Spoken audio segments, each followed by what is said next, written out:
সন্ধে লাগতেই ঠাকুরমশাই বসে পড়লেন পুজোতে। আমাদের এই লক্ষ্মীনারায়ণ পুজোর নানান রীতিরেওয়াজ রয়েছে। এই যেমন দেখতে পাচ্ছ 28টা প্রদীপ জ্বালানো। জানো, এটা কিন্তু সবাই জ্বালাতে পারে না। যারা উপোস থাকবে তারাই শুধুমাত্র জ্বালাবে। এবছর আমরা বাড়ির প্রায় প্রত্যেকেই উপোস ছিলাম, তাই আমরা সবাই মিলে প্রদীপটা জ্বালিয়ে নিলাম। এরপর শুরু হলো ভগবানের আরতি পর্ব। আমাদের এই ভগবান কিন্তু খুব জাগ্রত। তোমরা কিন্তু নিজেদের মনের ইচ্ছা ভগবানের কাছে রাখতেই পারো। তোমাদের বলছিলাম না, সকাল থেকেই শরীরটা আজ ভীষণ খারাপ।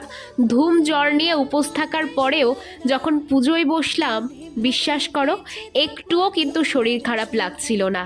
এটাকেই বোধহয় বলে ভগবানের মাহাত্ম্য। তারপর অঞ্জলি দিয়ে নিজের মনের ইচ্ছা ভগবানের কাছে জানানোর পর পুজোর প্রসাদ খেয়েই উপোস ভাঙলাম।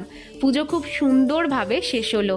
এরপর নিমন্ত্রিতরাও একে একে আসতে শুরু করলো। ব্যাস, এভাবেই শেষ হলো পুজো।